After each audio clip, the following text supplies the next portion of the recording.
Hidup ini harus memiliki tujuan. Hidup juga harus memiliki keyakinan. Karena keyakinan menghidupkan ilmu, dan ilmu harus dilandasi dengan iman. Karena iman mendekatkan diri kita kepada Sang Maha Pencipta. Saya Naufal Mahfudz, Direktur Umum dan SDM BPJS Ketenagakerjaan.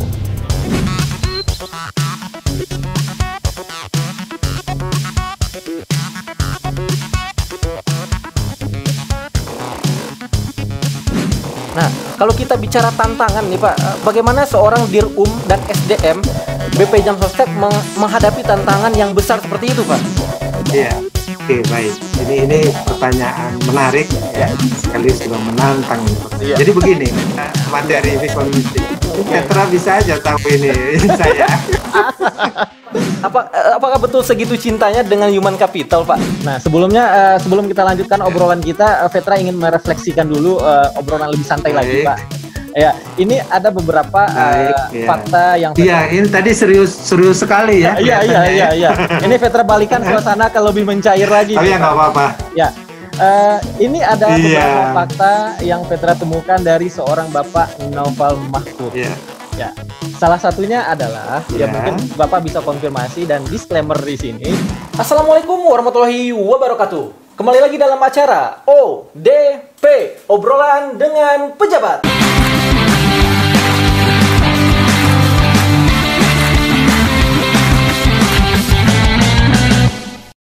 Spesial untuk hari ini, kita akan mengundang salah satu pejabat tinggi dari BP Jam Sostek. Nah, ini sangat menarik karena jarang-jarang kita mendapatkan kesempatan yang luar biasa seperti ini. Tapi, apakah beliau berkenan kita undang di konten ODP? Sekarang kita hubungi beliau.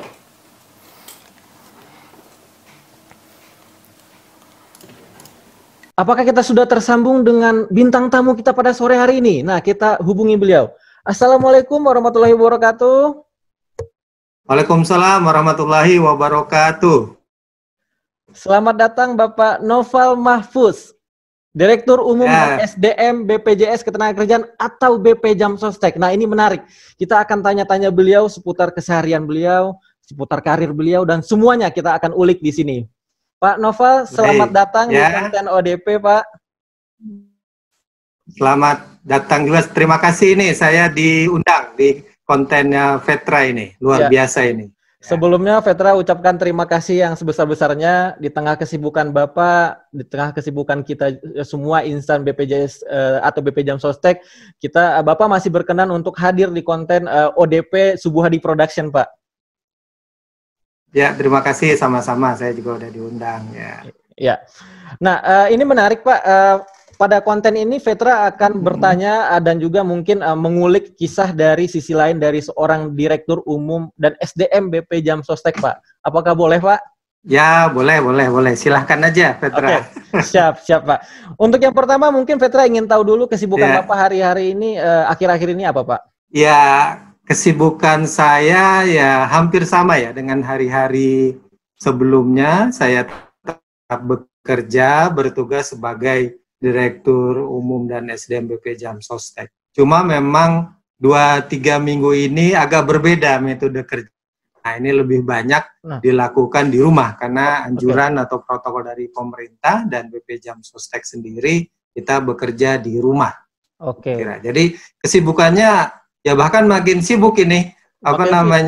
Sering sekali event meeting. Iya, tadi pagi saya radir sampai siang. Nah, besok insya Allah RDP dengan Komisi 9 ya. Jadi tetap dilakukan RDP walau dengan meeting ini. Gitu, Petra. Jadi seperti biasa sibuk. Sibuk seperti biasa, Pak. Nah, di tengah kesibukan ini, apakah Bapak masih sempat melakukan hobi Bapak atau gimana, Pak? Ya, saya kan hobi saya itu nggak terlalu banyak outdoor ya, lebih indoor banyak kecuali traveling ya, kecuali traveling yang hari ini tidak bisa kita lakukan gitu ya. Betul. Jadi hobi saya kan baca, ya menulis dan lain-lain ya. Jadi lebih banyak yang indoor masih bisa saya lakukan. Masih bisa dilakukan ya. Kalau yang olahraga kan masih juga bisa keliling kompleks ya. Misalnya lari pagi atau bersepeda masih bisa dilakukan kalau yang olahraga kecil gitu ya. Oke. Gitu. Berarti kalau kita pengen tahu Pak, olahraga yang Bapak sukai apa Pak? Selain dari jalan pagi? Nggak boleh juga nih, berenang misalnya. Berenang. Nah, itu yang ya jadi susah kita lakukan sekarang. Ya terpaksa jadi olahraganya jalan pagi, lari pagi, bersepeda, itu saja yang mungkin bisa dilakukan. Apalagi dalam usia yang sudah 50 tahun ya. Nah, tentu jangan olahraga berisiko itu, Petra. Yang menarik sekali saya panahan. Oh, panahan. Saya hobi panahan itu. Iya. Iya. Panahan berarti sesuai anjuran dari sunnah dari Rasul kita ya, Pak ya? Betul, Pak?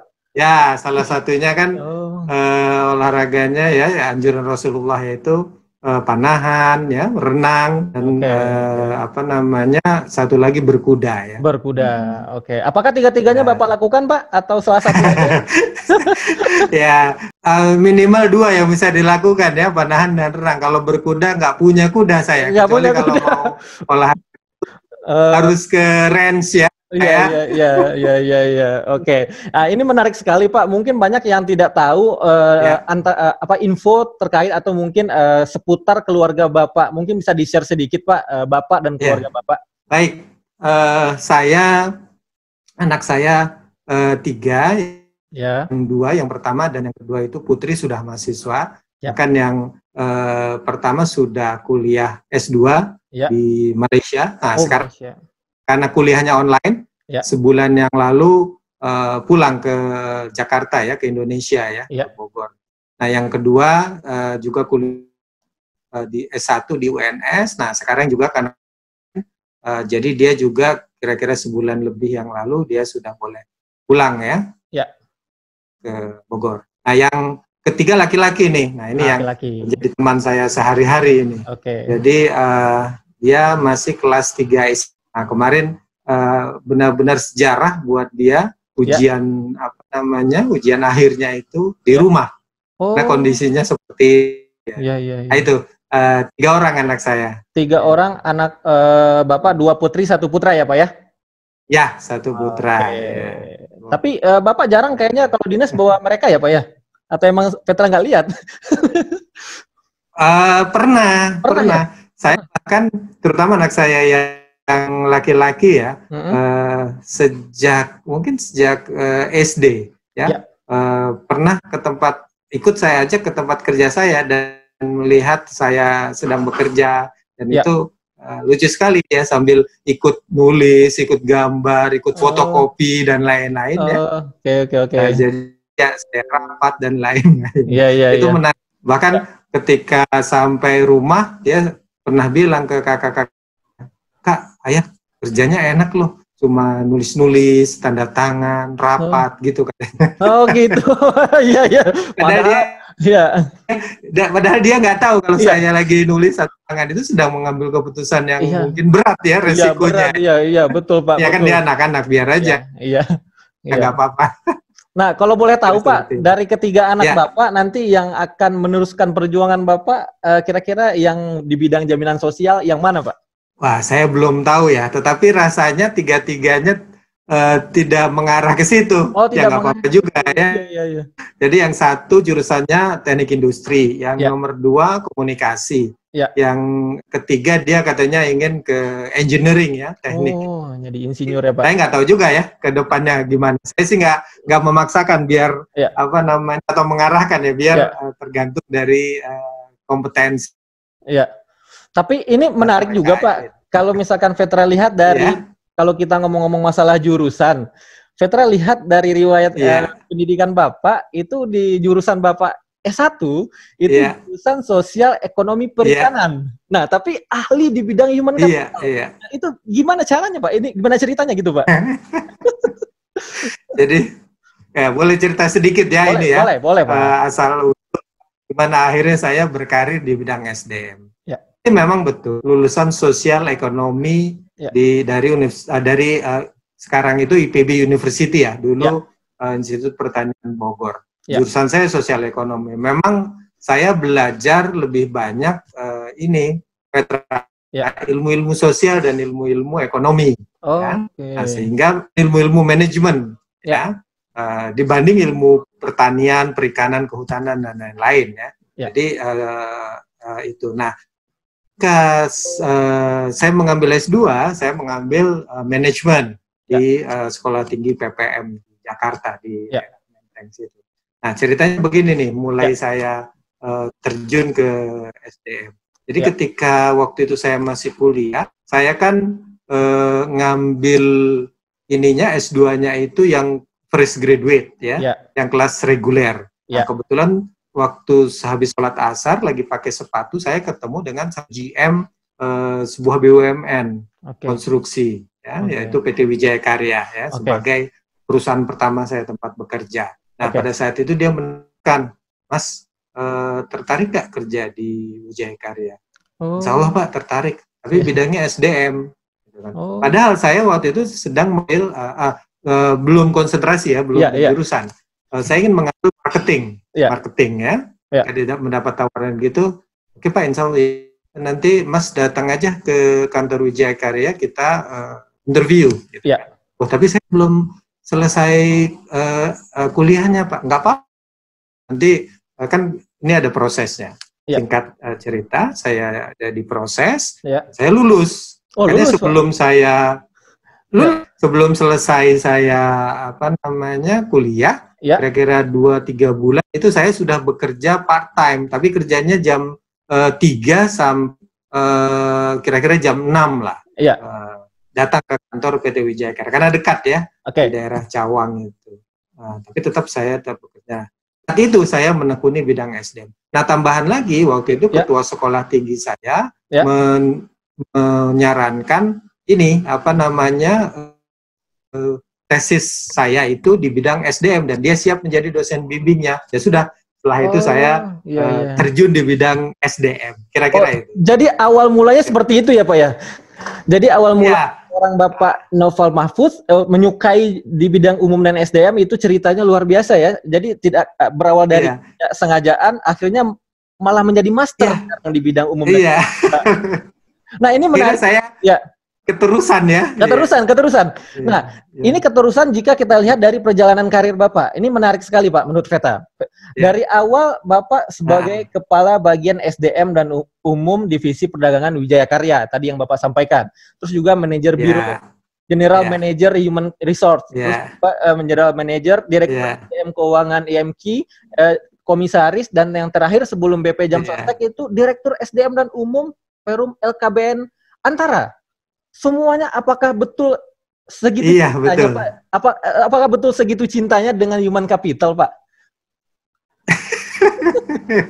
Jadi memang semakin saya dalami gitu ya, semakin saya setiap hari bergulir itu, jadi semakin menarik buat saya.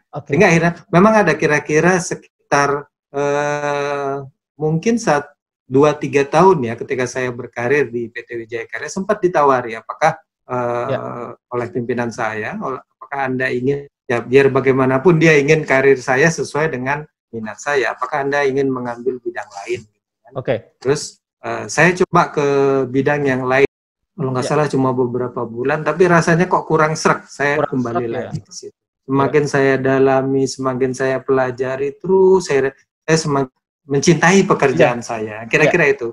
Nah banyak juga, apalagi Krismon ya, banyak perusahaan BUMN yang istilahnya karyawannya. Itu berat sekali itu. Tapi ya setelah itu saya jalani nggak terasa. Hari ini 25 tahun Petra saya di bidang SDM.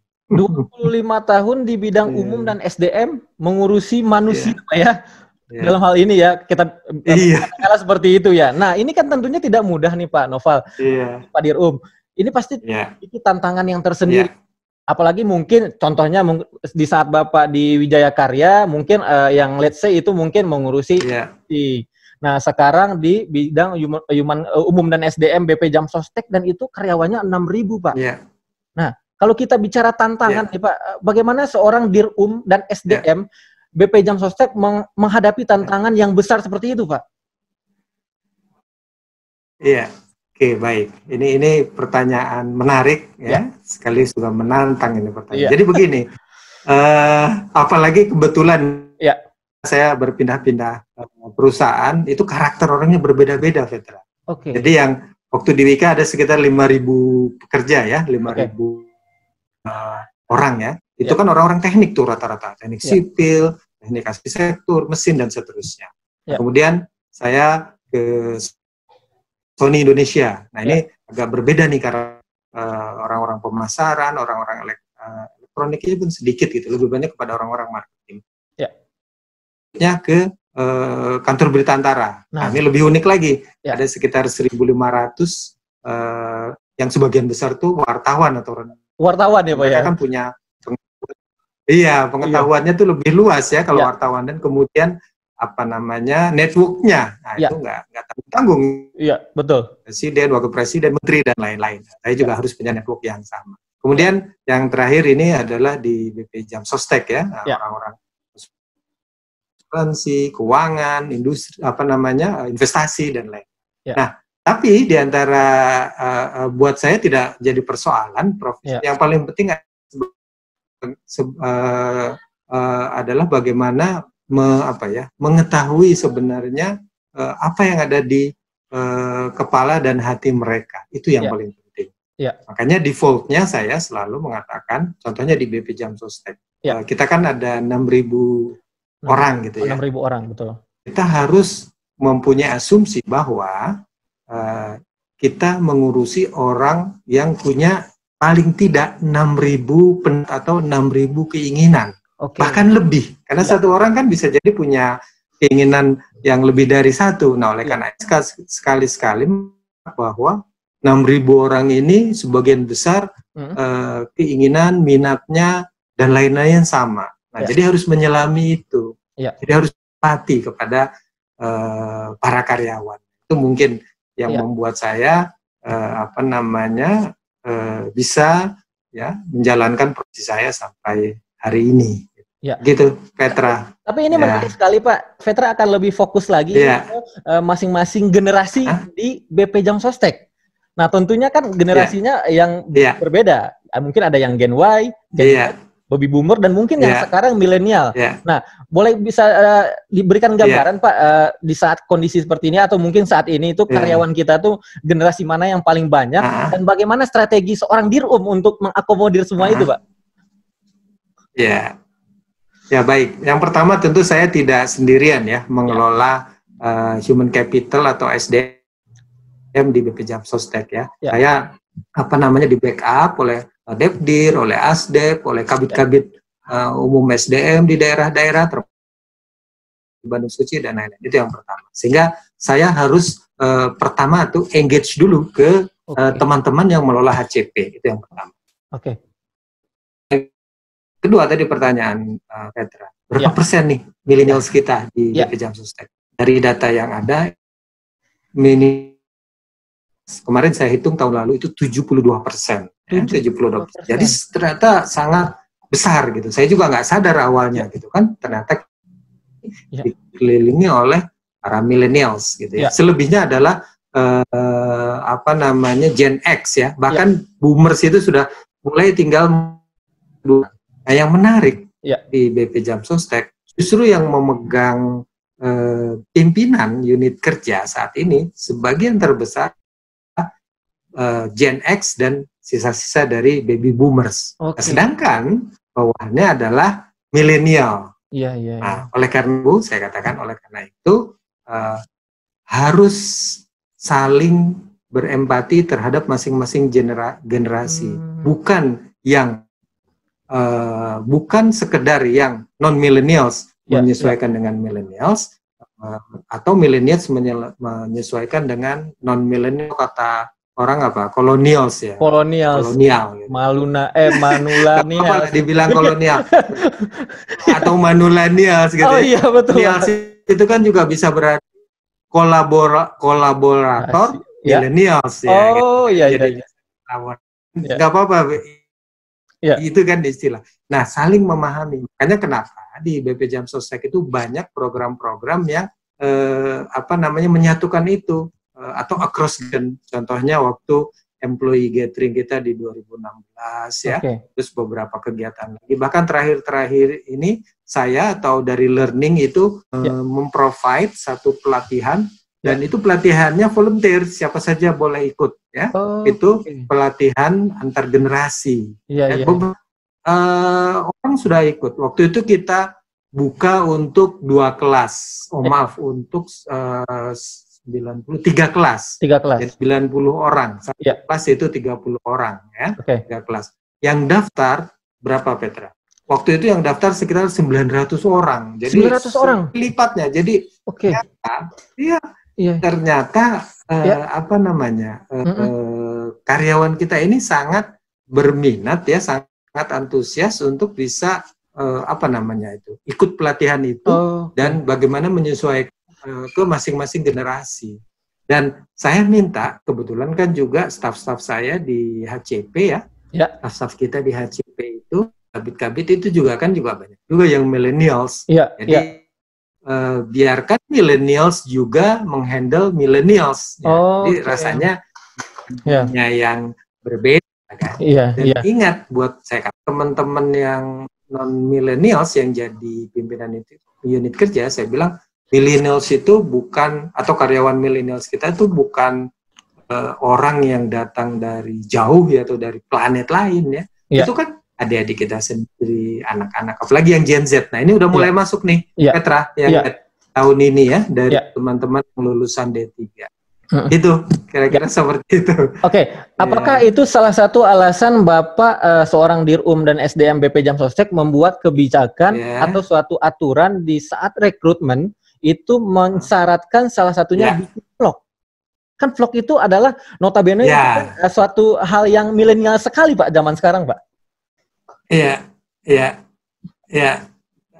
Ini menarik.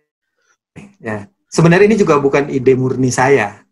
Saya ngobrol dengan teman-teman di HCP, terutama yang bagian rekrut, kira-kira metode rekrut bagaimana gitu. Ada beberapa usulan dan lain-lain. Nah, waktu itu kira-kira tahun 2017 waktu itu ada usulan dari Asdep dan dari staff, Pak gimana kalau kita bikin vlog gitu ya, yang bagaimana vlog dan seterusnya. Saya bilang tapi teman-teman waktu itu agak ragu-ragu. Nah, disinilah peran kita ya sebagai pimpinan, apalagi sebagai direksi, untuk meyakinkan teman-teman. Saya bilang, kenapa tidak buat itu? Nah, akhirnya teman-teman semangat. Nah, oleh karena itu pada rekrut ya tahun 2018 itu, awal 2018 itu dipersyaratkan setiap yang mau melamar ke BP Jam Sostek itu, ke graduate itu membuat vlog. Nah, vlog tentang apa, Petra? Nah, vlognya tentang program kita. Ya, mulai dari JKK, JKM, JHT, JP, sehingga saya dapat 2 manfaat. 2 manfaat. Apa tuh, Pak? Teman-teman yang mau masuk, manfaatnya teman-teman yang mau masuk BP Jam Sostek itu akhirnya tahu program BP itu apa. Nah, yang kedua, kita sudah tahu, sambil menyeleksi kita sudah tahu dia melek teknologi. Waktu itu ada mungkin lebih dari 30.000 vlog yang masuk dan juga akhirnya bisa kita manfaatkan karena persyaratannya lagi vlognya itu harus ada volan. Nah, itu kita manfaatkan untuk sosialisasi. Nah, itu kira-kira seperti itu. Jadi bisa dikatakan vlog itu bukan hanya manfaat untuk dirinya sendiri, tapi dia juga bisa mensosialisasikan secara masif ke followersnya, gitu Pak maksudnya Pak ya? Iya. Cuman jadi lucu, ada juga yang lucu-lucu begini. Jadi ada 2 yang saya sempat, sebenarnya karena ribuan, tapi ada 2 sempat yang saya temui.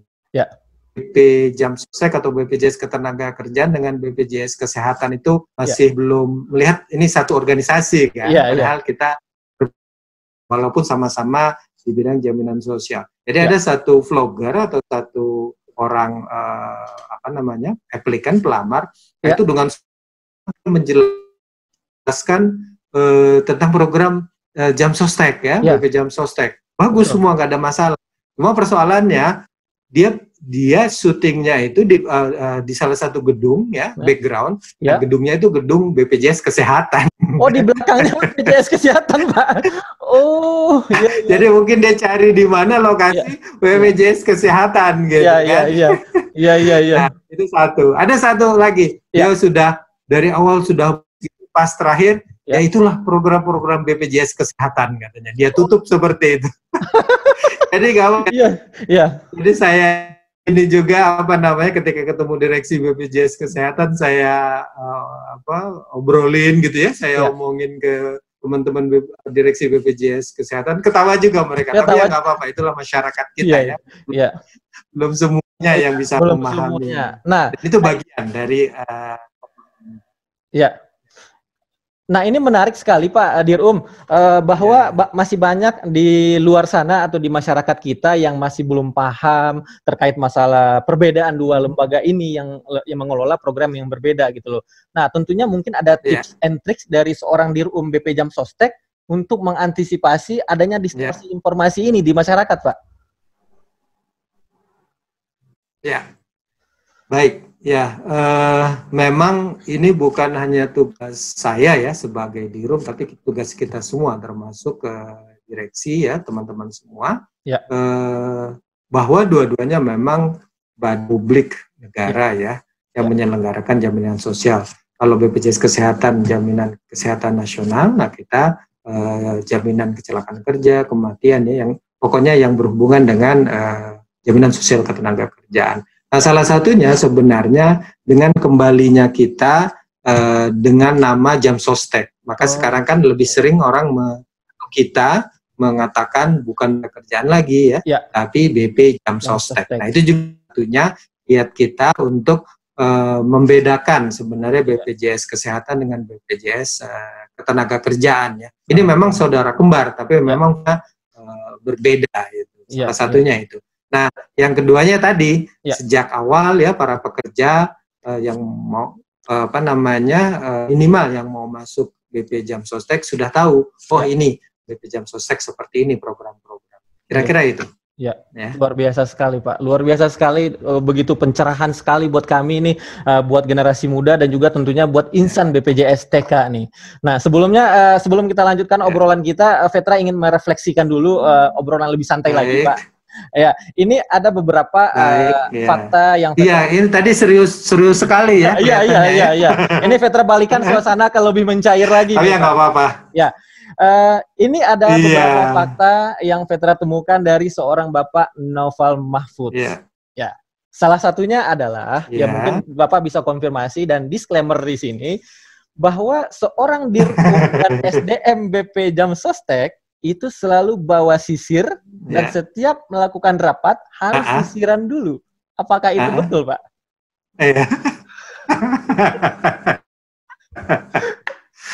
Itu betul sekali. Iya. Karena begini, rambut saya ini kan lurus ya. Rambut saya lurus dan agak Jadi kemana-mana di kantor saya itu harus ada sisir ya. Bahkan saat Vicon meeting itu sisir itu harus yang bisa saya jangkau ini karena kalau pergi jauh ketinggalan saya materi Vicon meeting. Petra bisa aja tahu ini saya. Sumber terpercaya dari salah satu direksi. Ya, alhamdulillah bisa dikonfirmasi. Oh, pantas. Saya tahu itu direksinya itu. Ya, oke. Ini selanjutnya Pak. Ini fakta menarik juga bahwa setiap Bapak rapat direksi, mungkin juga rapat pertemuan pimpinan dan juga teman-teman HCP dan lainnya, ada info ke Vetra bahwa setiap azan Bapak itu selalu minta izin untuk turun ke lantai dasar di kantor pusat untuk sholat dulu. Apakah dalam kehidupan sehari-hari Bapak, apakah nilai keimanan itu juga diterapkan dan bagaimana aplikasinya di kantor kita, Pak? Ya, memang begini, bukan hanya persoalan bahwa kita punya nilai etika, tapi itu kan kewajiban individu kita terhadap Tuhan ya. Sebenarnya bukan hanya yang Muslim, yang lain pun ketika ada ritual ibadahnya itu tentu istilah saya itu harus mempause dulu kehidupan dunia kita ya sebenarnya. Makanya kemudian saya juga menghimbau ya seluruh karyawan Muslim ya ketika kecuali kalau memang rapatnya begitu sangat genting ya, sangat penting ya, itu mungkin bisa menunda gitu ya. Tetapi kalau memang bisa bergiliran, ya saya sering bicara ke direksi yang lain ketika ada rapat direksi atau ragap itu bergantian. Karena khawatir kalau agak panjang rapatnya, kemudian kita jadi terlambat bahkan lupa sholat, itu kan juga yang rugi kita juga gitu ya. Jadi esensinya sebenarnya di situ. Apalagi kita punya nilai budaya iman yang salah satunya perilakunya yang pertama itu adalah takwa kepada Tuhan Yang Maha Esa. Takwa kepada Tuhan Yang Maha Esa itu adalah menjalankan perintahnya dan menjauhi larangan. Kira-kira ya, luar biasa Pak, luar biasa. Di samping kita menjalankan kewajiban kita sebagai insan BPJSTK, juga tentunya kita yang lebih penting menjalankan kewajiban kita kepada Allah Yang Maha Kuasa. Luar biasa sekali ya Pak. Itu suatu hal nilai. Dan itu sejalan. Iya, sejalan. Iya. Oke. Nah, selanjutnya Petra akan nanya ke Bapak, apa hal yang mungkin saat ini orang tidak tahu tentang Bapak Naufal Mahfudz, atau mungkin ada kebiasaan Bapak kah yang mungkin orang-orang nggak tahu, atau mungkin suatu hobi kah, atau apa Pak yang belum kami tahu sama sekali tentang Bapak Dirum dan SDM BP Jamsostek? Wah, ini pertanyaan sulit ya. Karena